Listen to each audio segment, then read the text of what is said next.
खुद को बहुत समझदार समझती थी, लेकिन इस छोटे से लड़के ने मुझे बेवकूफ़ बना दिया। मुझे लड़ाता रहा। अब फैसला तुम्हें करना है माँ। अपनी गलती सुधारोगी या उसी रास्ते पर चलती रहोगी? चलो आज हिसाब बराबर करते हैं। चल चल तू। मैंने ये क्या किया? उस शैतान लड़के की बात सुनकर मैंने अपनी बहू को गलत समझा। मैंने अपनी बहू को अपमानित किया। सिर्फ इतना ही नहीं। माँ, तुमने और क्या क्या किया है ये तुम खुद जानती हो। जरा सोचने की कोशिश करो।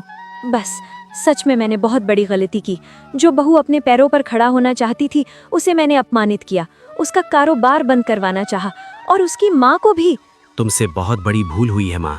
हमें उससे माफी मांगनी चाहिए। क्या तुम माफी मांगोगी? हाँ, जरूर मांगूंगी। जो गलत किया है, अगर माफी नहीं मांगूंगी तो मैं खुद को कभी माफ नहीं कर पाऊंगी। मुझे वहाँ ले चलो। चलो माँ, हम माफी मांगने चलें। और मुझे पूरा यकीन है कि नीलम हमें माफ कर देगी। चलो।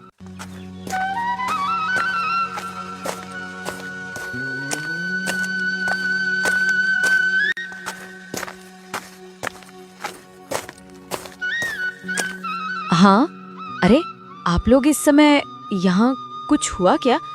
क्या मैंने फिर कोई गलती कर दी? अरे इस समय कैसे आना हुआ? हम आप लोगों से माफी मांगने आए हैं। समझ नहीं पा रही कि किस मुंह से माफी मांगूं। आप ऐसा क्यों कह रही हैं माँ? यहाँ माफी मांगने जैसा कुछ नहीं है। मैंने बिना सोचे समझे तुम्हारा कितना अपमान किया। तुम अपने पैरों पर खड़ी होना चाहती थी और मैंने दूसरों की बातों में आकर तुम्हें गलत समझा। तुम्हारी माँ को भी अपमानित किया। बीती बातें भूल जाइए माँ। आपने अपनी गलती समझ ली, यही काफ़ी है। काफ़ी नहीं है, मुझे माफ़ कर दो। अब से तुम मेरी अनुमति नहीं, मेरा आशीर्वाद लेकर काम करोगी। अपनी माँ को लेकर मेरे घर चलो। ये क्या? ये क्या? ये आपके लिए उपहार है। जब मुझे व्यवसाय में पहली बार मुनाफा हुआ, उसी पैसे से आपके लिए खरीदा। कृपया इसे लौटाना मत। तुमने मेरे लिए इतना किया और मैंने तुम्हें सिर्फ अपमानित किया।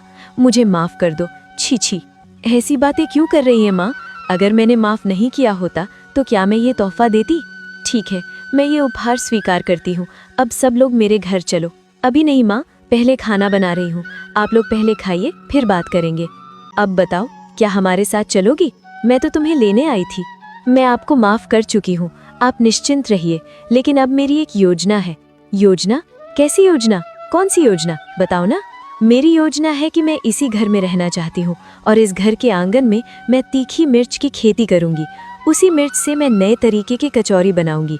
अगर आप लोग राजी हो, हम फिर भी नहीं कहेंगे। नहीं, ऐसा कैसे हो सकता है? तुम शुरू करो। तुम्हारी इस योजना के लिए जो भी खर्च लगेगा मैं सब दूंगी। आप लोगों का बहुत बहुत धन्यवाद। क्या कहूँ, आपका शुक्रिया अदा कैसे करूँ? मेरे शब्द कम पड़ गए हैं। धन्यवाद देने की ज़रूरत नहीं। तुम सफल हो जाओ, हमें और क्या चाहिए? हम चाहते हैं कि तुम सफल हो, बस यही हमारी खुशी है।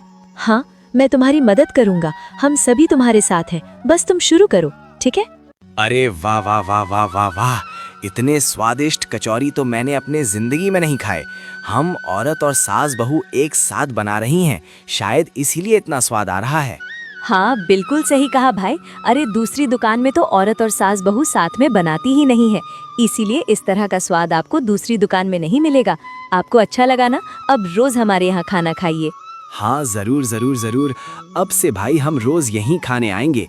बढ़िया कड़क कचौरी स्वाद के साथ और चटनी तो जोरदार। देख पा रहे हो ना, हमारे ग्राहक तो बढ़ ही गए हैं। सब कुछ आपके लिए है। आप लोग साथ नहीं होते तो मैं कुछ नहीं कर पाती। सब कुछ तुम्हारे हौसले की वजह से हुआ है। हमें चाहिए था कि हम तुम्हारे साथ पहले ही खड़े होते। अब और कोई डर नहीं। हम इस बार तुम्हारे सपनों की राह में सफल होंगे। अच्छा को बताओ दोस्तों, इस कहानी में नीलम किस व्यवसाय में लगी हुई थी? ऐसी मजेदार कहानियाँ देखने के लिए हमारे चैनल को सब्सक्राइब कर